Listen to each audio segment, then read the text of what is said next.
Hello guys! Hello! Para to sa lahat ng Capricorn. Capricorn, alamin natin kung anong messages, vibration, gabay energy para sa inyong lahat. Tayo general reading. Alamin natin Capricorn kung ano ang message na para sa iyo. This is the unexpected blessing situation, unexpected para sa April and May of 2025. Okay. So, pwedeng yung unexpected na dumating sa'yo this April and May is unexpected letter, message. Pwedeng, ano siya, matagal mo na siyang hinihintay pero hindi siya dumarating. So, ngayon na hindi mo na siya ini-expect, pwedeng dumating na siya. This is invitation, pwedeng invitation, letter, confirmation, email, chat, call, or any communication siya na unexpected. Okay, pwedeng from someone or na kilala mo or hindi mo kilala.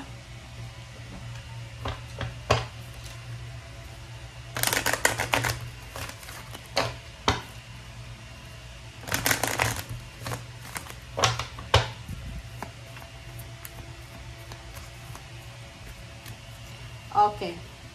So, kung makikita mo na sa lumabas yung expectation. Diba? So, ito expectation kunin natin. So, sinasabi dyan ng barahan na pwedeng yung letter or message or confirmation na to, answers, communication, ay expected mo na. Parang ganun.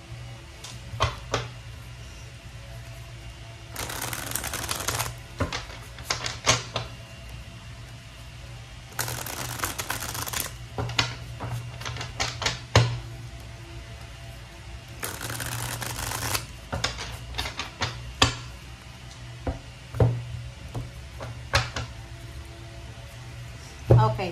First card natin, King of Wands, and second card is King of Swords. So, kung makikita mo dito, Capricorn, powerful yung two first cards mo. Kasi yung King of Wands, sinasabi na sobra-sobrang confidence, sobra-sobrang power, sobra-sobrang strength, motivation, determination, itong pwedeng unexpected na mararamdaman mo for the month of April and May.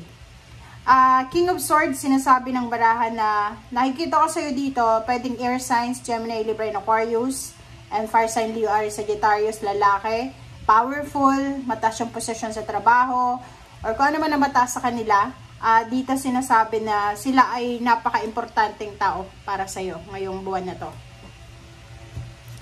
Okay. Next card natin is Ace of Cups, and then the Chariot, number 7. So, nakikita din natin dito na kung may relationship ka, like dating pa lang, posibleng yung dating na yan ay umabot sa pagpapakasal. Okay? Yung dating na to ay pwedeng umabot sa pagpapakasal. So, yung iba din sa inyo dito, sinasabi na kung bago pa lang yung relationship mo sa ngayon, may progress, may improvement yung relationship na ito. Okay? Sinasabi din sa'yo dito ng barahan na may incoming, upcoming travel, incoming na pagbabago, lalo na sa sitwasyon mo. And kailangan mo lang munang maghintay. Kailangan muna natin na magpasensya. Chariot card and Six of Swords, same energy sila. Sinasabi ng barahan na isang mabilis na pagbabago, isang mabilis na movement, travel, relocation, transformation, change, alchemy, ang pwedeng mangyari, pero sa ngayon, dahan-dahan muna tayo. Kaya magdahan-dahan muna, magpasensya muna tayo sa ngayon. Okay. Next card natin is Nine of Cups. Sinasabi sa'yo dito na isa sa mga unexpected blessings na pwedeng dumating sa'yo ay yung mga wini-wish mo emotionally. Mga emotional wishes nyo to na posibleng mangyari and posibleng ma-manifest. Next card is Justice. Pwede din itong contract, pwedeng unexpected wedding proposal, unexpected contract signing, unexpected good karma, unexpected documents, papers, release, or anything na tangible. Six of Cups, isa din na unexpected na pwedeng dumating sa'yo is yung pwedeng bumalik yung dati mong karelasyon, reconciliation with your family, with friends, and pwede kang bumalik sa lugar kung saan ka galing dati. Okay? Next card naman natin is Queen of Swords. Queen of Swords, nakikita ko sa'yo dito na marami kang posibleng magagawa simula ngayong May. And yung magagawa mo na to ay pwedeng magdala to sa'yo ng liwanag sa buhay mo. Okay? Yung parang clarity siya. Okay? And next card natin is Ace of Wands. Ace of Wands, sinasabi ng baraha sa'yo dito na pwedeng isang exciting na relationship ang darating sa buhay mo, papasok sa buhay mo. Isang exciting na balita about job, about career, about spiritual, ang posibleng dumating sa'yo. Okay, next card natin is Ten of Pentacles. Ten of Pentacles, isa din to sa mga unexpected na pwedeng dumating. Lump sum of money, may mga, or lahat ng miyembro ng pamilya ay posibleng magkakaroon or makakatanggap ng pwedeng financial success or financial windfall. Hindi lang ikaw, parts ng dugo mo, ng genetics mo, lahat kayo ay siswertehin, lalo na sa usaping pera.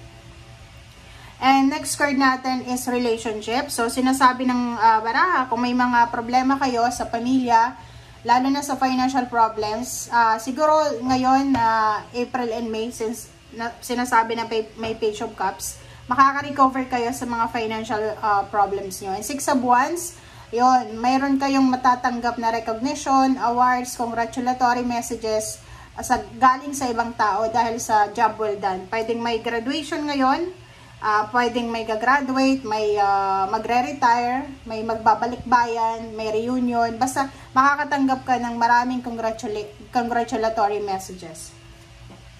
Next card is number 4, the Emperor. Emperor is isa din to sa posibleng rason kung bakit ka ika-congratulate. Is pwedeng tumaas yung posisyon sa trabaho, mabawi mo yung nawala sa yung pera, yung nawalang respeto, yung nawalang reputasyon. Nakikita natin dito yung empowerment. Sobrang empowered, sobrang strong, sobrang prosperous and abundant. And dito naman is Ten of Wands. Ang unexpected lang dito is mas lalo kang magiging masipag, mas lalo kang mag-overwork, mas lalo kang may stress sa trabaho kasi maraming, like dito, halimbawa, kung mapopromote ka, tumaas yung position mo sa trabaho or sweldo, syempre, madadagdagan din yung mga duties and responsibilities mo, obligasyon. So, talagang ihanda mo yung sarili mo dahil madadagdagan yung mga pagod nyo. Okay? Assignments. And the Hangman, sinasabi ng baraha sa'yo dito na yung iba sa inyo isang unexpected na delays ang posibleng mangyari, but hindi mo dapat ito bigyan ng pansin kasi magiging sobrang busy ka. So, kulang yung oras mo para sa kung ano man to na gagawin mo. So, kung may ma-delays man, isang bagay sa buhay mo, ayos na yon kasi wala ka ng oras para dyan. Okay? Thank you guys for watching. Bye!